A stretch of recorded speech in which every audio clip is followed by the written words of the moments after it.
সকাল মানেই ভরপেট নাস্তা এবং ইয়ামি ইয়ামি এইসব নাস্তা আসলে অনেক মিস করব, কারণ আমার চলে যাওয়ার সময় একদম ঘনিয়ে এসেছে।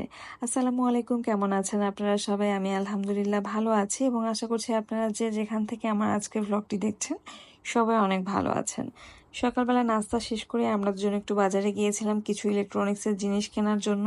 আসলে আমরা চাচ্ছিলাম আমরা যাওয়ার আগেই কাজগুলো কমপ্লিট করে রেখে যাই, আদারওয়াইজ আব্বুর প্রেশার হয়ে যেত।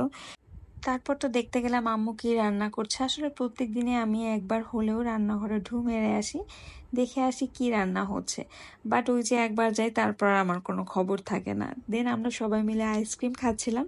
আইসক্রিম খাওয়ার ব্যাপারটা খুবই ফানি ছিল। মুনাম ব্যাংকে যে টাকাগুলো জমিয়েছে সেই টাকা থেকে শুধুমাত্র নতুন মামাকেই আইসক্রিম খাওয়াবে, একটা কাপ আইসক্রিম খাওয়াবে এবং অ্যাকচুয়ালি তারা দুজন দুইটা কাপ আইসক্রিম খাবে, বাট আমাদেরকে সে খাওয়াবে না, শুধুমাত্র নতুন মামা।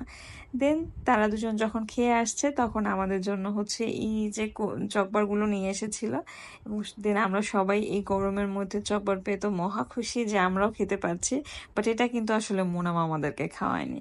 দেন তো সন্ধ্যা হয়ে গেল এবং আমাদের বেরিয়ে পড়ার সময় চলে এসেছে, আমরা ঢাকায় চলে যাব।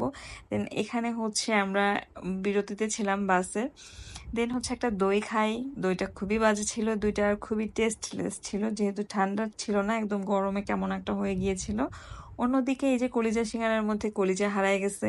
তারপর হচ্ছে এই যে চালতার আচার, চালতার আচারটা আমার জামাইয়ের মহা পছন্দ, মানে এর যেখানেই পাবে সেখানেই খাওয়া শুরু করে দিবে, এটা কখনোই মিস করবে না সে।